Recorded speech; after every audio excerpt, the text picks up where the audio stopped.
Assalamualaikum dan kembali bertemu dalam MHI Malaysia hari ini. Tarikh yang cantik bermulanya Disember, 1 Disember untuk anda, tarikh yang ceria.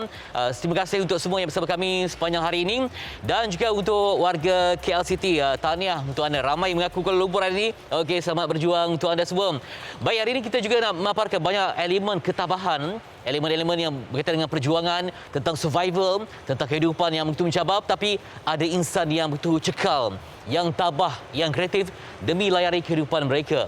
Baik, hari ini pun saya tidak berseorang sebab saya sebenarnya ada pasangan, tapi di manakah beliau? Siapa? Okey, ada visual yang istimewa untuk anda. Langsung kami bawakan untuk anda.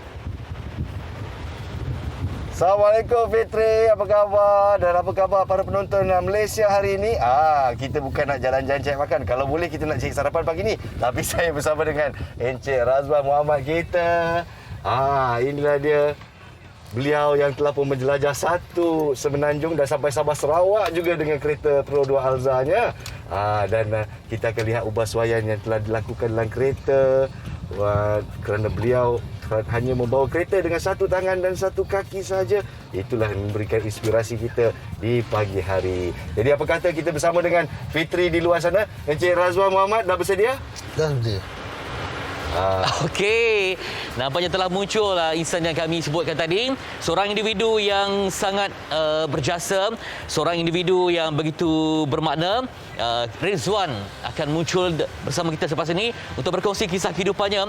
Namun sebelum itu, ada sebuah rangkuman untuk anda. Saksikan.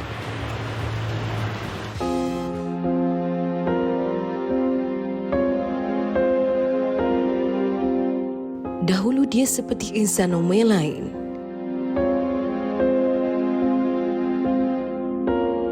Namun, siapa sangka kemalangan yang berlaku pada 2014 mengubah kehidupannya sehingga kini. Akibat kisah ngeri itu, dia kehilangan sebelah kaki dan tangan kiri. Muhammad Razwan Muhammad atau lebih mesra dipanggil Along, 42 tahun, terpaksa duduk di rumah dalam tempoh yang agak lama sehingga dia mengalami kemurungan selepas ditimpa kemalangan. Walau bagaimanapun, dia enggan untuk terus merenung nasib. Razwan nekat untuk bangkit kembali. Razwan juga menyertai kelab kereta dan keyakinannya turut kembali. Dia juga rajin menyertai konvoi kereta di pelbagai negeri. Berbekalkan kos RM2,000, dia mengubah suai keretanya menjadi mesra OKU dengan menukar kedudukan lampu signal di steering dan mempunyai 2 pedal minyak dan 2 pedal brake bagi memudahkannya bergerak ke mana-mana sahaja. Walaupun pada mulanya agak sukar untuk menerima hakikat bahawa dirinya sudah menjadi orang kurang upaya, namun kini dia redha dengan ketentuan takdir yang menimpanya.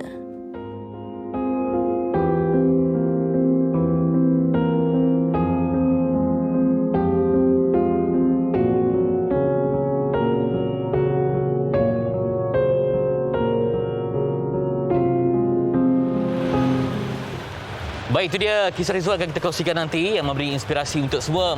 Namun kita bermula hari ini dengan kejayaan. Tadi saya dah umumkan untuk ramai orang mengaku warga Kuala Lumpur hari ini. Oh betul. Mengaku, bukan saja mengaku, semuanya berjorak kegembiraan. 39 tahun menunggu.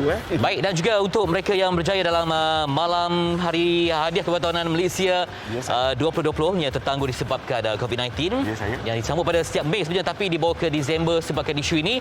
Okey, tanya kepada Wan Zairul Azri bin Wan Muhammad Sudin dari TV3 memenangi anugerah pemenang emas bagi wartawan muda Samad Ismail untuk mereka yang berusia 30 tahun ke bawah, boleh hantar penyertaan dan menerima trofi yang begitu hebat.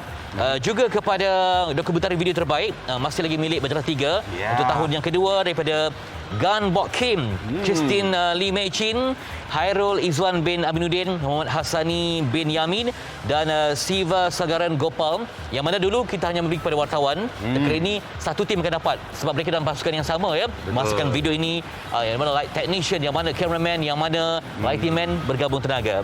Ya, seronok Okey. juga bila satu pasukan diberi pengiktirafan. Jadi tahniah kita ucapkan kepada pemenang-pemenang MPI 2020 Petronas ya. Okey. Jadi sekarang ini kita memberikan inspirasi di pagi hari. Saya baru saja sampai. Wah, kata tak selalu orang driver datang bawa ke kita tempat kerja ya. Jadi Baik, kita bersama dengan sangat istimewa disertakan Cik Muhammad Razwan Muhammad Ya, disertakan. saya. Encik Razwan Muhammad. Mari kita Okey. bersama-sama beliau. Nampak beliau sebenarnya kita dapat kami bukan saja tak nak bantu tapi ingin melihat bagaimana inilah rutin hariannya kalau terpaksa memandu. Okey, yang mana di depan mungkin nanti dah nampak tak di bawah suai. Oh, Ya. ya pengubah suaya dia. Saya bertanya kepada Encik Razwan tadi, apa yang dilakukan di sini. Dalam RM2,000 beliau berjaya mengubah suai keretanya supaya boleh dibawa dengan menggunakan satu tangan dan satu kaki saja. Itulah dia pencerahan yang dibawakan hari ini. Okey, kami gambarkan bagaimana rutin kalau dia berseorangan, mungkin ada urusan peribadi. Okey, tadi Nas sudah nampak macam mana dia memandu dengan keadaan yang di bawah suai. Kemudian dia sendiri akan keluar untuk menguruskan dirinya, mengambil keperluan seperti kerusi roda dan sebagainya. Baik, kita bawakan hero yang Itu dia hero Melaya kita. bermakna. Ya. Okey, dipersilakan Encik Razwan Muhammad kita. Encik Razwan, Terima okey. kasih kepada Encik Afiq kita juga. Ya. Wah. Cik Razwan terlibat dengan kemalangan tahun 2014 ya. Betul. Bermaksud dah lebih 7 tahun. kurang. Ya. Ketika peringkat awal, kita tanya, macam mana untuk sesuaikan diri beradaptasi dengan situasi semasa? Bagi saya memang kita bukan cacat daripada kecil. Okey. Memang akan ambil masa untuk bertapak, berdiri dan berjalan balik. Tapi dengan semangat keluarga, rakan-rakan, saudara mara yang selalu menyokong untuk terus mulakan hidup baru. Dan meneruskan hidup di sini ya. Ya. Jadi Pada dengan peringkat awal tu, siapa yang paling banyak sokongan? Mungkin kita nak, ya dengan situasi kecederaan semuanya tu. Itu memang ada persen memang keluarga lah. Oh, okey. Sebab keluarga yang selalu attach, pergi hantar pusat rehab Melaka, Ya. untuk buat fisioterapi, semua memang Saya rasa fizikal tu ramai yang membantu. Untuk emosi dan mental macam mana? Emosi, mental tu sebab bila saya tengok dekat pusat rehab Melaka, ada lagi teruk daripada saya. Oh, okey. Macam mana dia nak menjalani hidup dengan dia orang. Saya hanya satu tangan, satu kaki. Tapi dia orang tak ada tangan, tak ada kaki. Macam mana dia nak uruskan kehidupan dia orang. Jadi pada pendapat Encik Razwan, ada satu tangan, ada satu kaki ni dah memang cukup untuk meneruskan kehidupannya. Jadi saya difahamkan sekarang dah bawa Perodol Alza ni dah menjelajah satu semenanjung. Ya, betul. Dah berapa jauh dah sampai dah tu? Saya kalau bawa kereta, Perlis saya dah sampai dah. Itulah dia dahsyat. Perlis saya ambil masa dalam 8 jam. 8 jam. kan? Sebab kita banyak berhenti kan. Betul. Cik Razwan, menjadi warga OKU dengan terpaksa menguruskan kursi roda semua, pernah tak dalam situasi yang agak cemas? Mungkin kerana tempat letak kereta kita dah ada ambil orang ke, atau situasi yang mengundang rasa marah jugalah ya? Itu kadang-kadang sebab kita pun tak boleh nak cakap lah. Sebab kadang-kadang macam kita tak ada satu keistimewaan untuk parking ni sebenarnya. Sebab OKU pakak pun diorang akan gunakan parking okey. OKU. Tapi diorang tak ada yang sertifik. Okey, hanya OKU yang ber-wheelchair saja yang gunakan parking. Tapi masalah sekarang di Malaysia, semua yang OKU semua akan gunakan parking OKU. Tapi sebagai seorang yang sebelum ni sebagai seorang insan yang biasa dan baru-baru saja menjadi OKU, jadi mungkin Encik Razwan peka terhadap keadaan sekeliling dari segi infrastruktur dan prasarana untuk orang-orang OKU. Jadi di sini adakah Malaysia sampai piawaian dia untuk orang kata provide prasarana untuk mereka yang kurang upaya? Saya rasa tak sampai lagi. Sebab kalau kita nak tengok negara jiran kita, Singapura, memang dia akan siapkan kita punya parking OKU, memang dia akan klaim tayar. Kemudahan macam tu, macam tandas. Macam dekat Malaysia ni kita tandas OKU ada letak macam store, mop. Sebab benda tu yang macam kita menggunakan wheelchair, kita perlukan space. Macam parking pun diorang tak ikutkan sertifik. Okey, parking OKU. Tapi dia bila kita parking sebelah, kita dah tak boleh nak keluar wheelchair, nak masuk wheelchair. Betul. Itu salah satu dia kerajaan Malaysia kena ambil tahulah. Sebab OKU bukan segelintir yang sikit. Sebab kebanyakannya OKU lagi sama banyak dengan orang Malaysia. Jadi untuk mempertingkatkan kemudahan dan juga perlu diperbanyakkanlah, semua bangunan kena ada sepatutnya. Okey, baik, saya melihat tadi bila buka pintu je pergi ke belakang, nampak bukan cecal orang ni, nampak aktif ya, nampak tangkas. Jadi difahamkan juga seorang atlet dia, Ya. bowling. Boleh Kerana cerita sikit? kita lawan memang kita kalah. Mana tahu ayah boleh berlaga lagi, Fitri. Jadi macam mana untuk saya lah, pengalaman yang paling suka untuk Cik Razwan untuk mengadaptasi ke dunia yang baru ni? Sebab benda ni kita sendiri. Bangun jatuh diri kita sendiri. Sebab kalau kita nak teruskan hidup, tak nak susahkan orang, kita kena buat. Kalau kita nak hidup macam bewak hidup, tapi ada kudrat, tapi kita tak usaha pun tak guna juga. Kalau nak hidup segan mati tak mahu tu Ya, pun tak ada betul. gunanya ya. Dalam tempoh 7 tahun ni, macam mana berdepan dengan jatuh bangun, up and downs dari segi emosi, banyak. mental, semua tu? Itu banyak sebenarnya sebab kita daripada orang yang normal, bila kita baru menceburi bidang OKU, dia jatuh bangun tu memang biasa. Keburungan tu pun biasa juga kan. Sebab benda ni secara tiba-tiba yang kita terjadi kan. Bukan kita daripada azali. Benda tu memang akan jadi susah sikit lah untuk kita bangun. Tapi kadang-kadang bila kita fikirkan keluarga, hanya kita mengharapkan keluarga sampai bila juga kan. Adakah PKP memberi kesan kepada Encik Razwan? Oh, memang banyak memang teruk sangat PKP kali ni. Allahuakbar. Jadi memang Cik Rizwan sentiasa bersedia untuk orang kata apa, dilatih semula untuk sebab dunia baru, Ya, termasuk betul. kemahiran pun kena berbeza. Okey, difahamkan kereta ni dulu ada kereta yang tersadai kan sebab Ada. sepupu ke luar negara. Jadi idea anda tu memang geliga lah ya untuk menyesuaikan kembali. Kita kena tengoklah dalaman dia, internal Itulah dia. dia. Kalau boleh Mek, kita Okey. tengok sikit. Silakan. Sebab kita cakap je tapi macam mana yang ni. Kalau boleh Okey, kita cara nak tahu mata juga kasarnya tak nampak sangat tapi apa pengubahsuaiannya. Okey, macam saya pengubahsuaian saya tak banyak sebenarnya. Okey. Macam saya tambah pedal sebelah kiri untuk kaki saya. Okey. Signal button tu saya remove daripada radio mode. Okey. Saya reverse. Lepas tu saya buat relay daripada signal belah kanan ke sebelah Ke kiri. sebelah kiri ya. Okey, so ni antara pengubahsuaian yang kita dapat. Ada bahagian bawah. Oh, dan bahagian bawah di sana ya. Pedal. Ingatkan kereta manual, tapi sebenarnya bukan kereta manual. Itulah dia. Sekarang Itulah. ada 4 pedal. Satu ada brake utama dan satu adalah brake, satu adalah minyak. Yang kat sana pula Minyak brake. minyak brake, minyak brake. supaya senang tak macam mana? Sebab Azhar dia tak ada handbrake. Okey. Sebab dia ada space besar kat situ kan. Lepas tu daripada pedal pertama kita buat L shape, wedding. Lepas tu nanti kita tambah satu pedal lagi sebelah ni. Okey. Oh gitu. Jadi senang nak capai dan sebagainya. Saya kalau kaki nak cross, kiranya jauh antara pedal minyak belah kanan dengan brake. Brake okey lagi sebab pedal tu terlalu jauh. Oh, tu dia. Memudahkan lah ya supaya itu. Wow, itulah Okey, dia. baik. Ada hati semuanya jadi, Encik Fitri. Itu yang Hati je tak cukup, dia kena ada satu kemahuan yang mendalam. tepat Salah, sekali. kalau okey. tak ada duit semua tak jadi. Semua tak Okey. jadi juga ya. Itu suatu yang. Betul lah. Jadi sekarang ni sokongan penting sebab kita nanti tak lama lagi akan meraihkan Hari Okey Sedunia. Tepat sekali. Jadi yang tadi disebutkan cabaran dari segi facilities ya. Ada tempat yang perlu ada ramp supaya mudah untuk mereka akses ya. tepat sekali Okey. dan satu tempat yang luas boleh buka pintu dan sebagainya ya. Apa harapan kepada semualah supaya yang mana mungkin jatuh dalam hidup ni untuk bangun tu perlukan satu keazaman yang sangat-sangat luar biasa, Cik Razwan. Sebab dalam hidup ni kita memang akan diuji oleh Allah. Jatuh bangun tu biasa. Kalau tak ada ujian tu bukan orang. Itu bukan manusia. Okey. Bagi saya sendiri mudah je. Bila kita reda dengan ketentuan Allah, benda tu lagi mudah. Allah tu pemudahkan segalanya.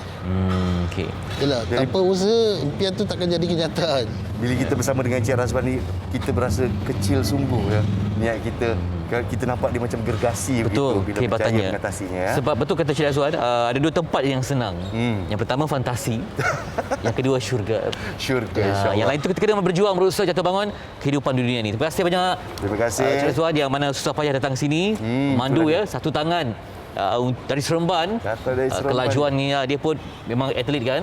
Dia pun memang ada pastinya bukan hanya di sini semua lengkap. Tepat sekali. okey. Jadi di sini apa kata kita memasang sebagai inspirasi untuk kehidupan kita seharian. Insya-Allah ada hati semuanya jadi. Jadi selepas ini jangan ke mana-mana, kita akan bersama dengan Nurul Fariha kita yang bersama dengan abang-abang bomba Jabatan Bomba dan Penyelamat Malaysia untuk kita saksikan bagaimana anda boleh menyediakan diri sebelum kecelakaan kegelakan melanda di rumah. Sebelum itu ada segmen dekor. Ya, saya. Okey, untuk menambah inspirasi kita pagi ini, saksikan rangkuman oleh Alia.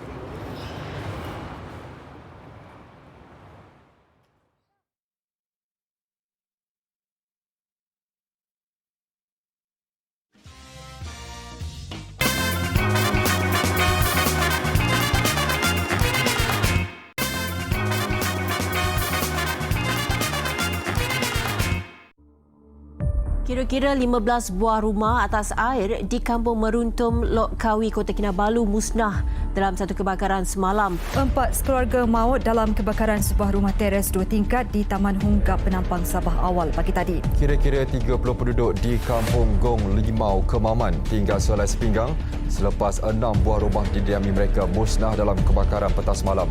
Seorang wanita warga Mas maut manakala suaminya melecur dalam kebakaran membabitkan 3 rumah di Kampung Losong Haji Su di Kuala Terengganu. Seorang wanita kurang upaya OKU ditemui rentung dalam satu kebakaran di Georgetown, Pulau Pinang semalam. Kebakaran membabitkan sebuah kedai alat ganti kereta terpakai yang musnah dalam kejadian di Jalan Kampung Pasir, Taman Segambut Ibu Negara semalam, selesai dipadam sepenuhnya kira-kira jam 10 malam tadi.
Itu antara sebenarnya apa yang kami lakukan ini antara simulasi dan keadaan, tapi sebenarnya menjangkaui apa yang kami plan sampai terbakar bahagian ni.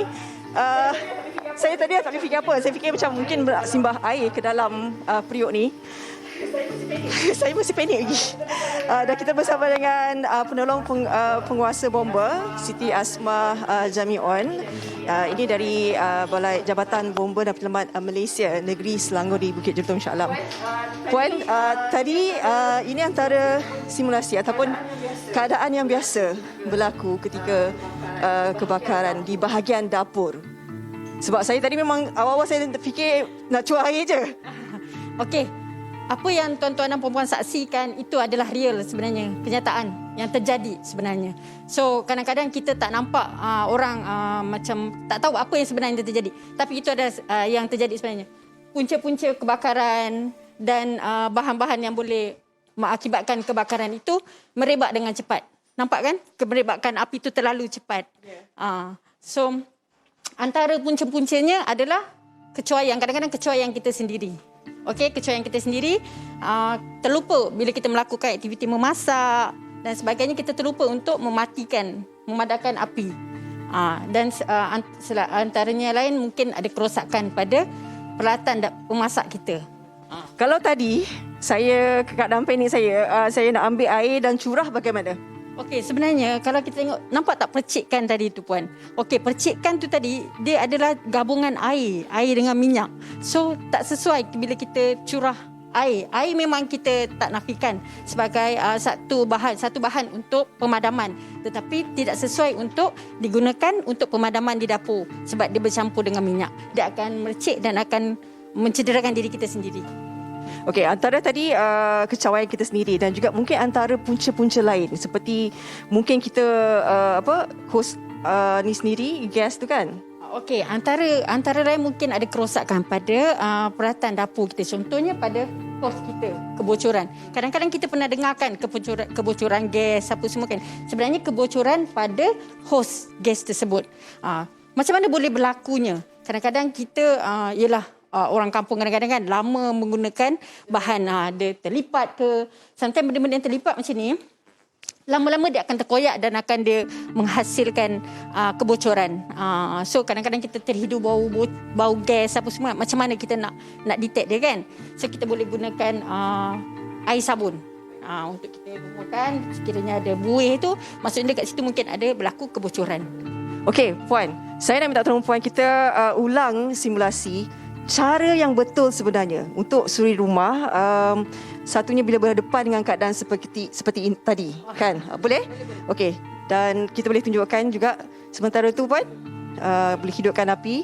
Dan difahamkan juga sebenarnya Jabatan Bomba dan Penyelamat Malaysia Negeri Selangor selalunya akan menerima secara purata kes kebakaran yang berpunca daripada dapur gas minyak ini. Dalam 3 tahun ni dalam lebih daripada 85 kes. Dan biasanya setiap tahun ni kalau boleh tahu nampak atau apa bila dah akhir tahun dan sebagainya, bila di hujung-hujung tahun kebanyakan kes meningkat. Kalau kita tengok purata kebakaran yang berlaku di Selangor sahaja, di Selangor hampir 8,000 lebih lah kalau kita tengok start daripada tahun 2019, 20 dan 21. Tapi punca kebakaran tu berbagai lah. Tapi untuk dapur saja hampir 200 lebih lah. So dia punya tinggi risiko dia. Okay, sementara kita boleh tunjukkan ini antara kita nak tunjukkan balik simulasinya dan cara yang betul yang perlu kita kendalikan bila berdepan dengan situasi ini. Ini api memang dah marak. Biasanya kalau kita biarkan masakan terlalu lama kan, kadang terlupa. Bila rumah tu, tuan-tuan, satu unit kediaman tu dia tak ada alat pemadam api. Okey, tuan-tuan boleh gunakan kain yang basah. Ni tuala kain buruk basah, kita lekapkan. Oi. Kenapa dia perlu lekap? Kenapa dia perlu dibasahkan? Supaya ni kita dah padamkan. Bila kita lekapkan dia, kita akan padamkan. Sebab apa? Sebab apa kita lekapkan dulu baru kita padamkan? Kebanyakan orang dia tak berani untuk padamkan dulu sebab tengah mercik. So kita lekapkan dulu baru kita padamkan. Kain memang kain tuala biasa pun boleh kan? Batik tak boleh kan? Kalau misalnya dah panik tu?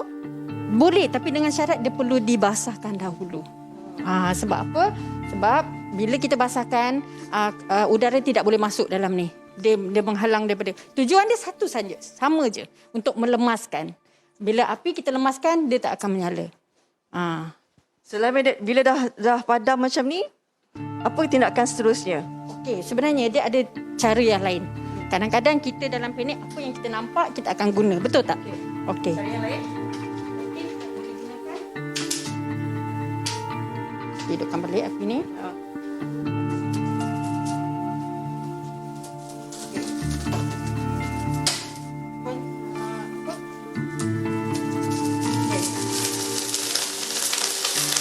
Saya panik bunyi dengar.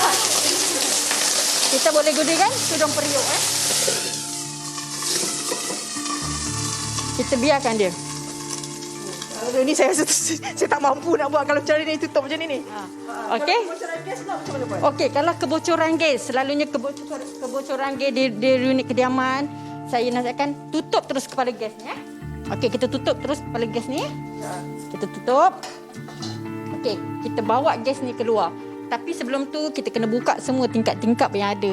Tingkap-tingkap dan pintu yang ada di kediaman kita tu untuk apa? Untuk kita meriliskan gas yang terperangkap dalam dapur kita. Bila dia dah release tu, so dia tak ada risiko untuk berlakunya kebakaran.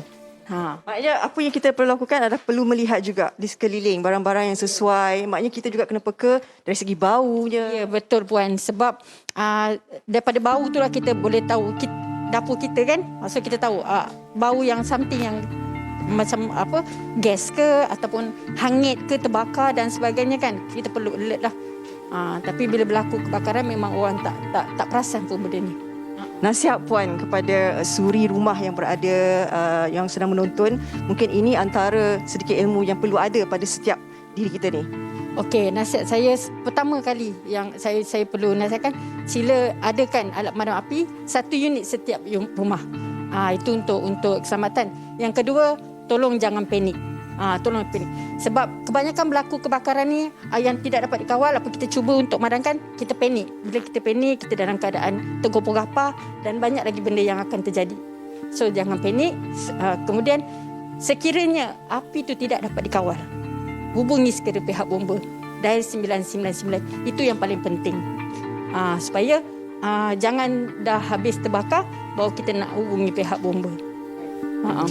Terima kasih Puan. Itu dia sedikit penjelasan dan juga situasi yang telah dilakonkan untuk ilmu kepada kita semua sebenarnya. Selepas ini, saya akan bawa kalian juga untuk menyaksikan bagaimana cara-cara untuk menyelamatkan diri sekiranya kita berada dalam rumah yang dipenuhi asap dan juga kebakaran. Nantikan, kami nanti akan bawakan perkembangannya. Kita berehat seketika, sekembali nanti.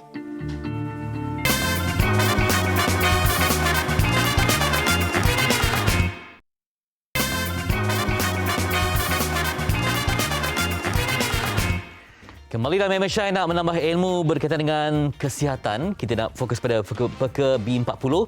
Utamakan penjagaan kesihatan untuk golongan B40 yang pastinya bermakna. Untuk itu kan bersama dengan Datuk Dr. Ana Salam Fazling, Ketua Pengarah Eksekutif Protect Health Corporation Sdn Bhd. Assalamualaikum Datuk. Waalaikumsalam Fitri. Baik Datuk, kita sedari bahawa dalam apa jua situasi sekalipun di mana golongan B40 juga termasuk dalam golongan yang perlu kita berikan tumpuan penjagaan kesihatan, dan saya difahamkan bahawa peranan yang dimainkan oleh Protect Health dalam mengutamakan penjagaan kesihatan ini telah pun digerakkan bersama dengan Kementerian Kesihatan Malaysia. Mungkin ada penjelasan lebih lanjut sebagai mukadimahnya, silakan Datuk. Betul Fitri. Protect Health Corporation telah ditubuhkan pada tahun 2016, dilantik untuk menyelaras, mentadbir dan menguruskan inisiatif yang berkaitan dengan pembiayaan perkhidmatan penjagaan kesihatan yang diamanahkan oleh Kementerian Kesihatan Malaysia, sama seperti yang Tuan Fitri sebut.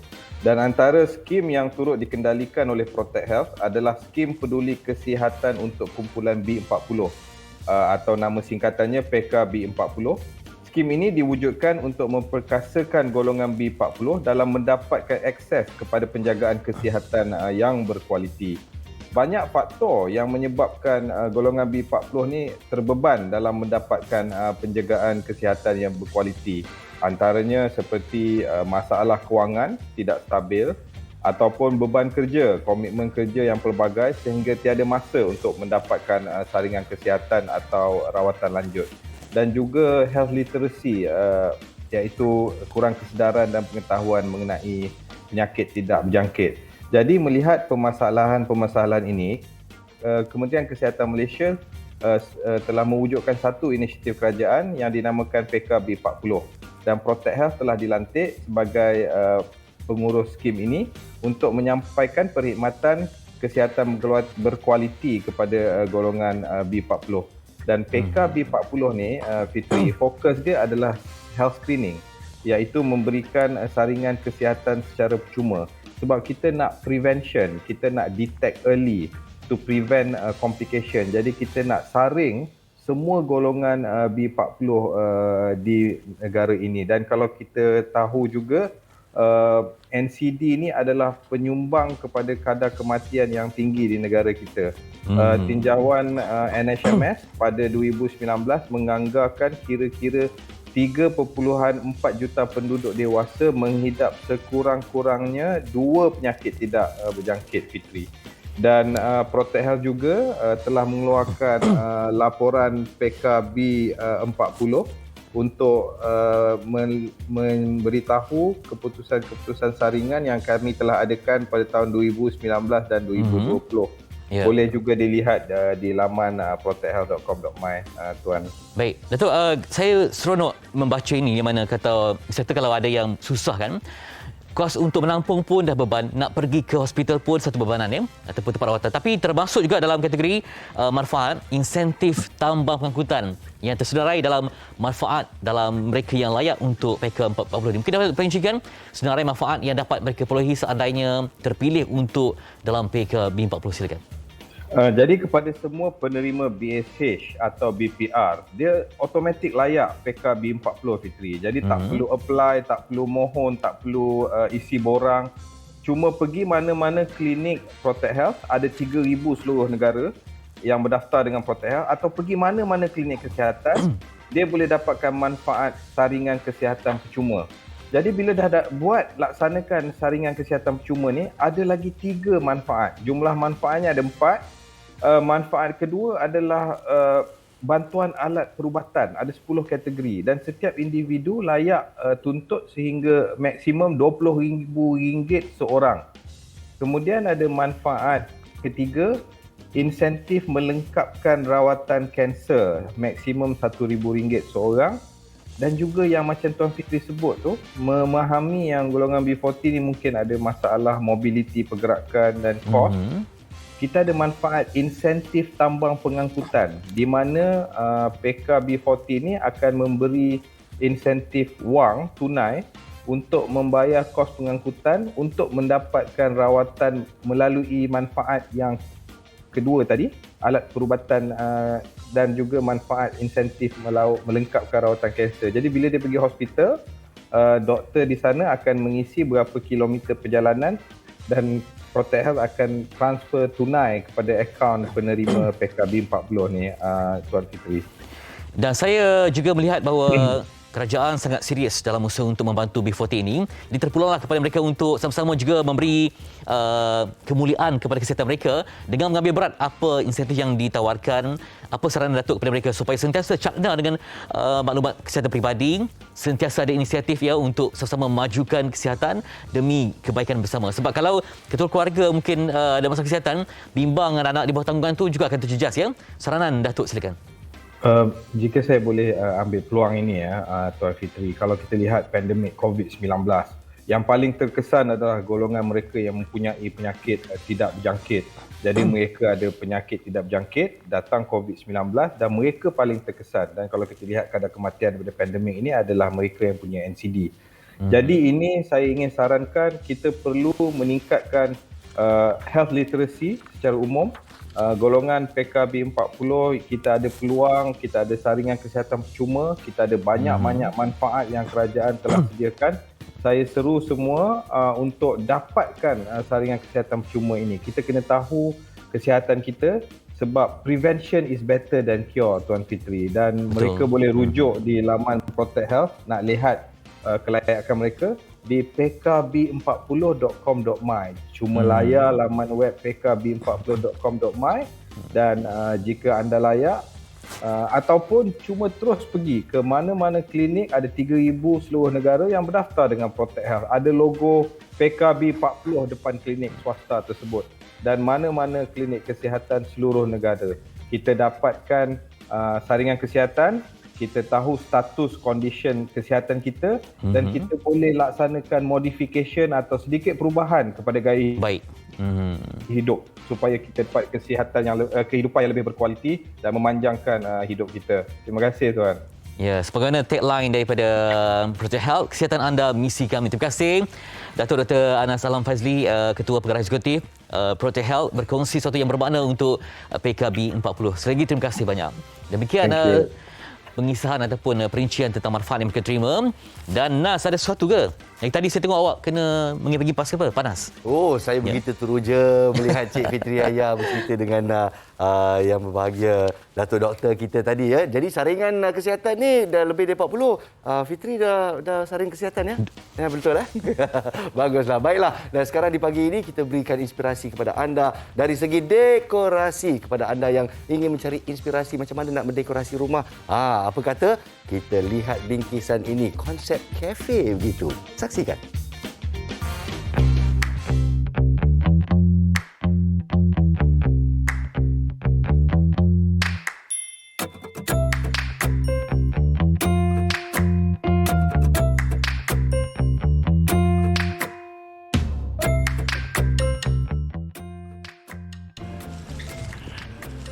Hai penonton Malaysia hari ini. So sekarang saya akan tunjukkan ruang yang menarik di rumah saya tapi bukan di dalam rumah saya. Jom kita tengok.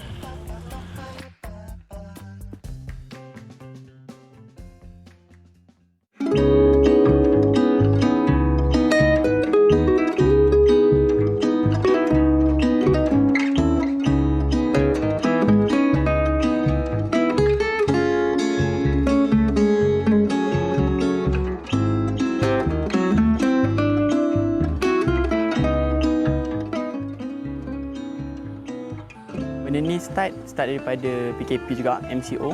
Kita orang banyak spend masa dekat backyard, belakang rumah. So saya dengan saya punya partner, Amir, lepak dekat sini. Time MCO, kita orang bincang macam mana untuk dapatkan poket kita untuk kita orang. So Amir cadang untuk beli satu mesin kopi kecil. So daripada situ kita orang start buat kopi dan kita orang minum kat sini. Dan kawan-kawan kita orang datang kat sini, family pun datang kat sini minum kopi. So daripada situ kita nampak macam tempat ni adalah satu tempat yang sangat menarik untuk kita spend masa dengan kawan-kawan dan family. So daripada situ kita orang start dekor, letak meja, buat bar table, and then dari situlah kita orang start serve kopi kepada diorang. Dan decoration ni bila kita orang tengok dah ramai orang masuk and minum kopi kat sini, so kita orang menitik beratkan decoration dan diorang dapat pengalaman minum kopi dengan ambience yang cantik lah. Konsep untuk kafe belakang rumah ni dah memang ada pokok-pokok semua. So kita orang menekankan konsep rustic garden, which is kita orang menggunakan elemen-elemen raw brick, batu-batu, menggunakan raw kayu-kayu yang terpakai, dan kita orang buat sendiri benda-benda tu. Selain itu, kita orang juga menambahkan lighting, lampu-lampu untuk menaikkan efek bila waktu malam. So, dia punya akan rasa cozy kat situ bila orang minum.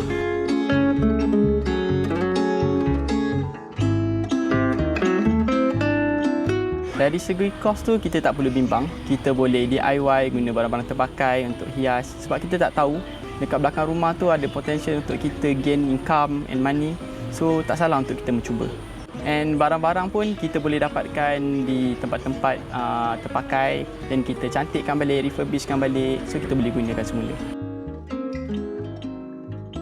Kalau boleh tengok dekat kami punya kafe ni pun kami banyak menggunakan barang-barang terpakai dan kebanyakan decoration and barang-barang yang sedia ada kat sini memang kita orang yang buat sendiri. Kita orang DIY dan cantikkan semula dan buat sendiri.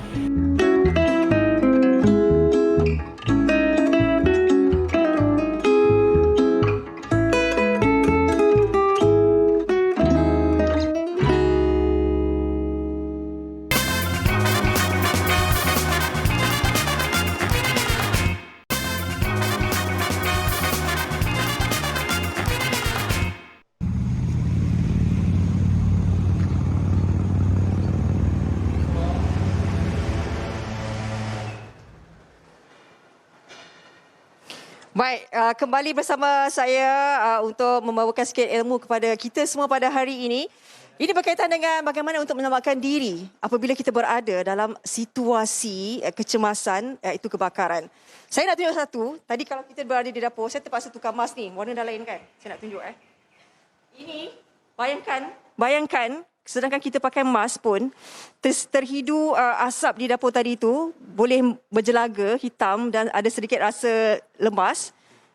Colornya, nampak, sudah bertukar menjadi hitam. Dan tadi buka muka kami kat sini semua berjelaga, warna hitam. Kalau hitam ni.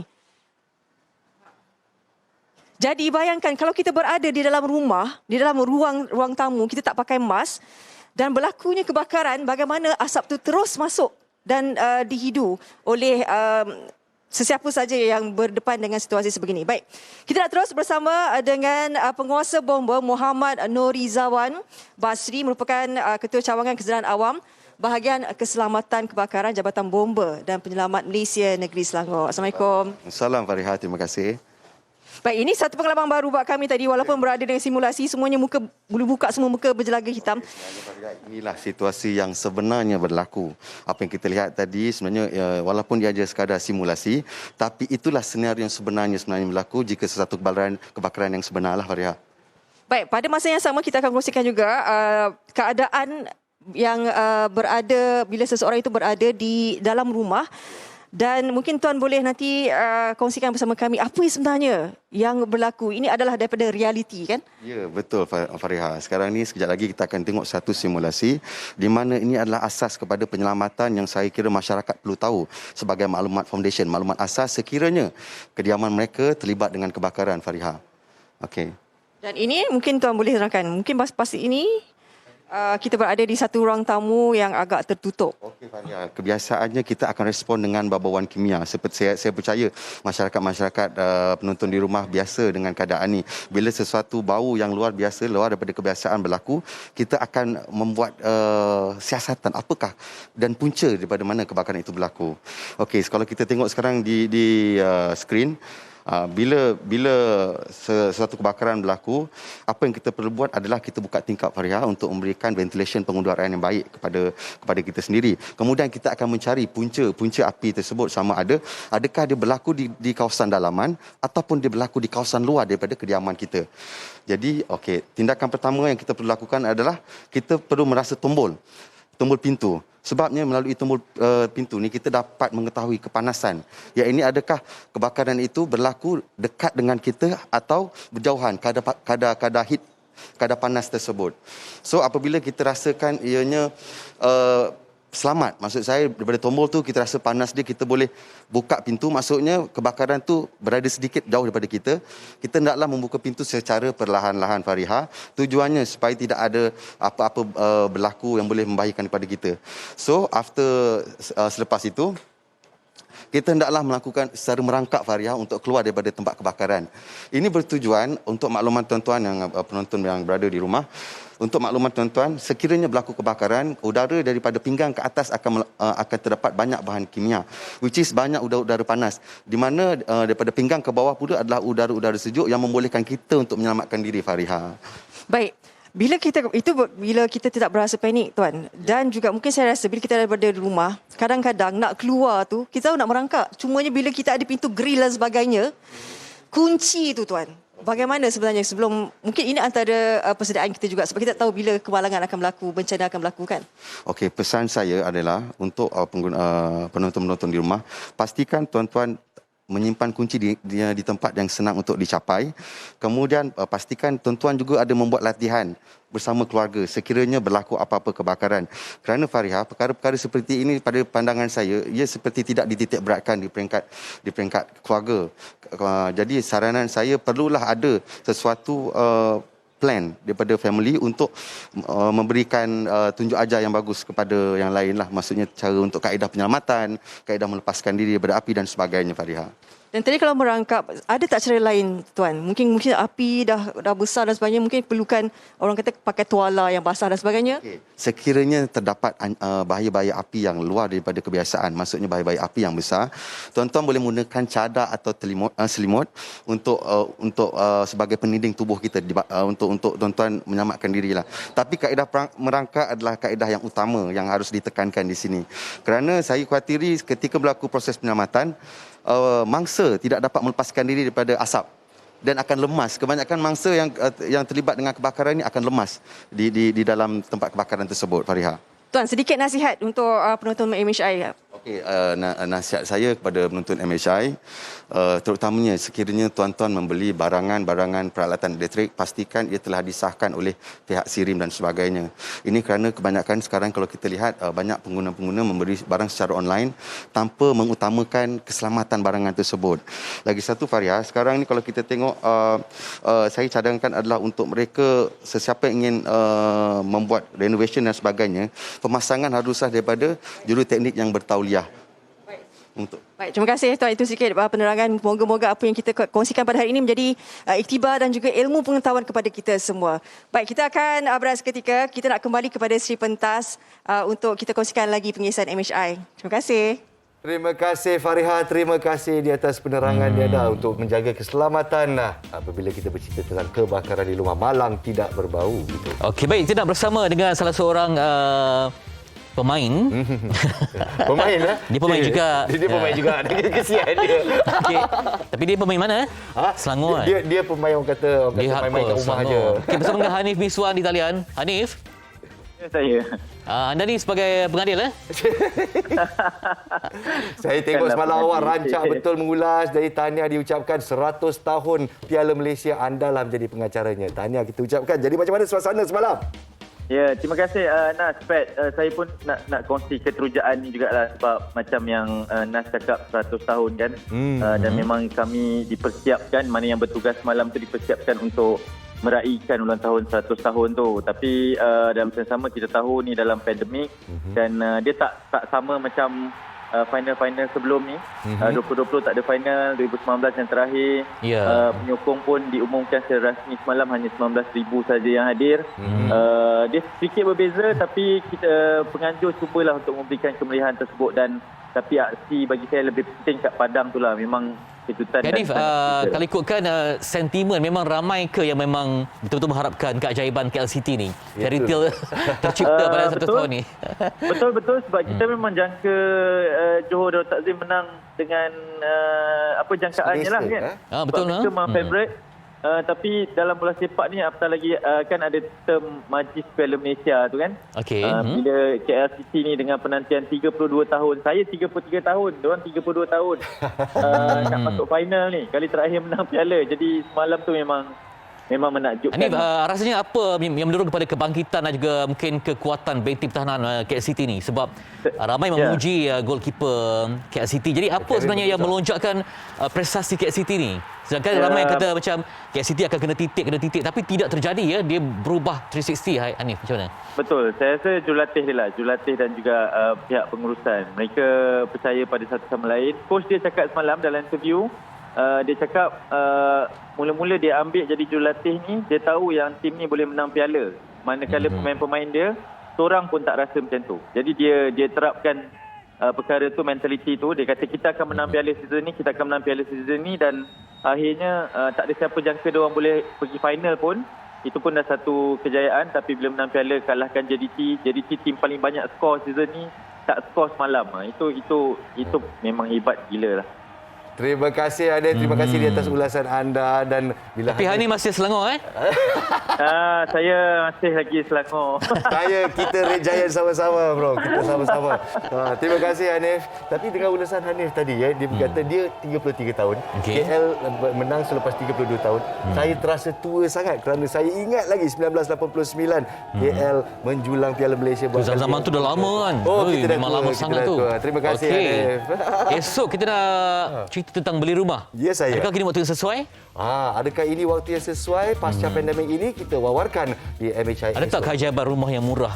Tapi susahlah, bahan bidaan pun semua meningkat kan. Semua meningkat. Esok kita bincangkan secara mendalam di Malaysia Hari ini MHI. Saya Nazrul Rahman bersama Fitri Yaya mengucapkan selamat pagi kepada anda semua. Fitri nak beli rumah ke?